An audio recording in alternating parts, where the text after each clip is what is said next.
इस कहानी को यह मत सुनिए कि एक कथा है, इसका प्रतीक शास्त्र अपने बच्चों को सिखाइए।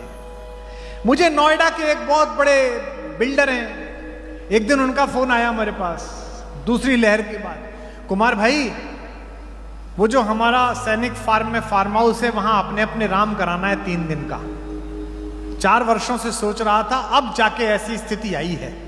तो मुझे लगा बीमार होंगे कुछ घर में परिवार में। मैंने कहा कोई हारी बीमारी नहीं भाई साहब, एक संकट था वो टल गया, अब मैं निश्चिंत हो गया हूं, अब मैं अपने अपने राम सुनूंगा। मैंने कहा क्या? बोले वो बड़े भाई साहब से जो हमारा मुकदमा चल रहा था ना सोनीपत वाली प्रॉपर्टी का, वो मैं जीत गया हूं।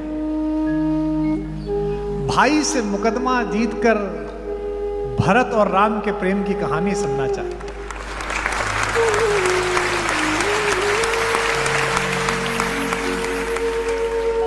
क्या फर्जी दौर है।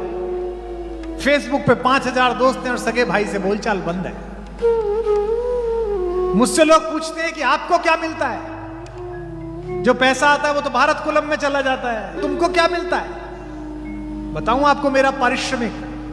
जयपुर में अपने अपने राम कर रहा था, पहले दिन भरत और राम के संबंधों पर बोला। प्रश्न मांगता हूं लोगों से कि प्रश्न कुछ हो तो बता दीजिए, मैं जो कोशिश करूंगा जवाब देने का प्रयास करूंगा अपनी छोटी बुद्धि से। एक पर्ची आई, मैंने पढ़ दी झोंक में। सामने बैठा एक आदमी हाथ जोड़कर खड़ा हो गया, रोने लगा। पड़ोस के लोग उसे चुप करने लगे। उसने कहा साहब 3 दिन के कार्यक्रम के लिए आया था सुनने, पहले दिन आपने भरत और राम की मैत्री के बारे में, प्रेम के बारे में बताया। मेरे भाई साहब हिम्मतनगर रहते हैं गुजरात में, हमारा 30 वर्ष से प्रॉपर्टी का विवाद चल रहा है। मेरे बच्चों ने उनके बच्चे नहीं देखे, मेरी बहुओं ने उनको नहीं देखा। कल सुनकर रात को गया, बड़ी लज्जा आई। अब 2 दिन की कथा और सुनने के बाद परसों के टिकट बुक करा लिए हैं। सारी संपत्ति के कागज लेकर भाई साहब के पास जा रहा हूं, चरणों में डाल दूंगा और कहूंगा भाई साहब आप जो जाने करिए, मुझे मेरे अपराधों के लिए क्षमा करिए। ये पारिश्रमिक। अगर इन हजारों लोगों में एक व्यक्ति के जीवन में भी इस बात ने प्रवेश किया कि ये कहानी क्या सिखाती है, तो आना सफल है, पारिश्रमिक सफल है, मानदेय सफल है।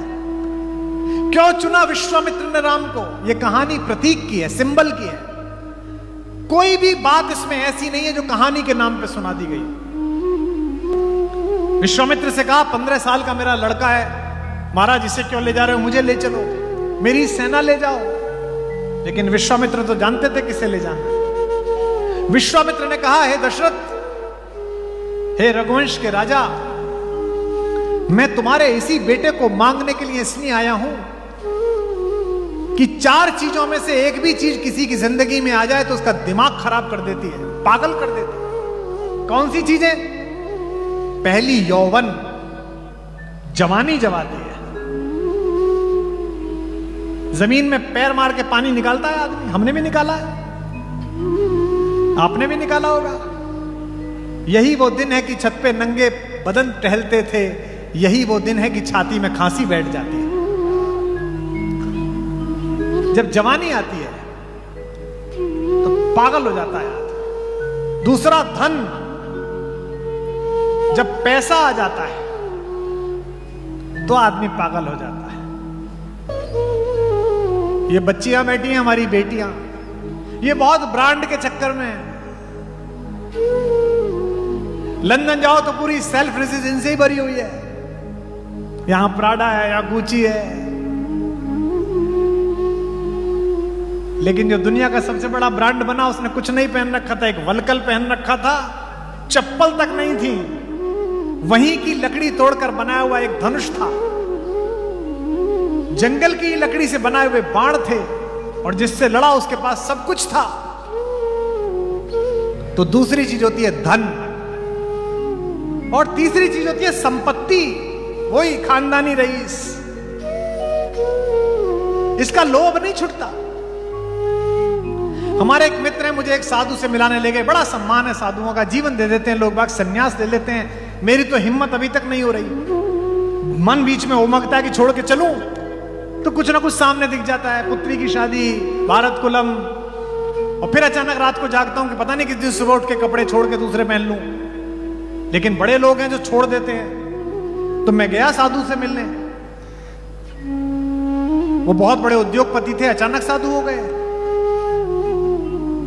42 मिनट बैठा मैं उनके पास, बताते रहे कुमार साहब कौन सी गाड़ी यूज करते हैं। मैंने कहा महाराज गाड़ी का क्या है, किसी में भी आ जाता। फिर भी महाराज मर्सिडीज में आया था, मेरे पास भी एस क्लास थी। कुमार साहब जब मैंने संन्यास लिया 427 करोड़ का टर्नओवर था उस साल मेरा। कुमार साहब मेरा मैनहट्टन में भी एक फ्लैट था, मेरा वहां सेंट्रल लंदन में भी एक मकान था। बाहर निकला तो वो सज्जन जो लेके गए थे बोले कितने त्यागी हैं हमारे महाराज जी, सब कुछ छोड़ दिया। मैंने कहा कहां छोड़ दिया? 19 बार जिक्र कराया कि जो छोड़ के आया, तो पढ़ा कहां से? अभी तो पढ़ा ही हुआ है।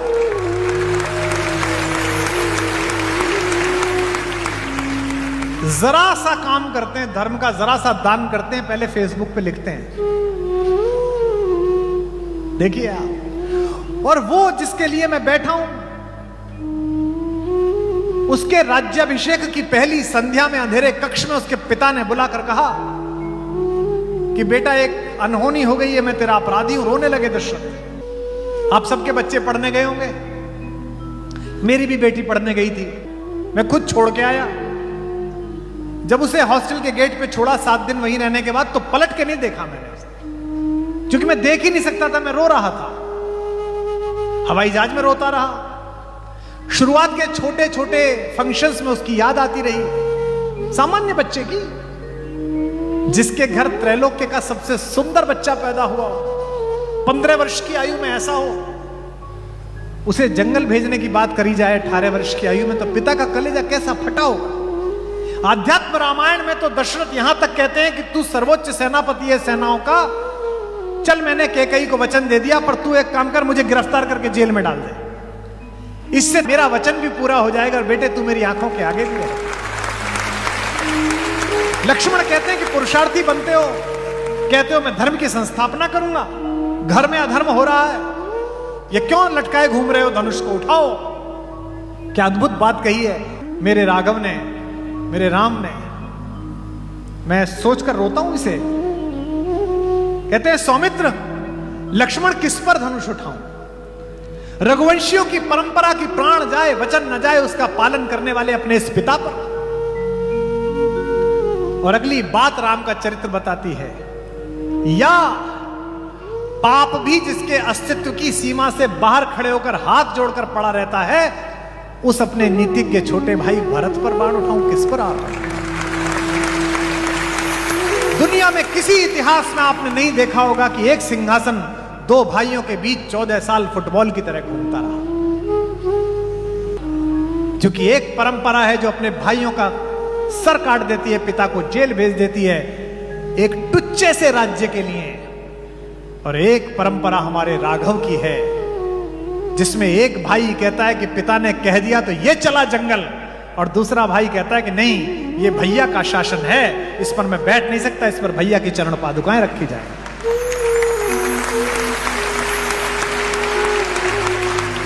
ये बच्चों को सिखाइए, ये बहुओं को सिखाइए कि कैसे श्रुतकीर्ति, मांडवी, उर्मिला और माता सीता एक साथ रहती है।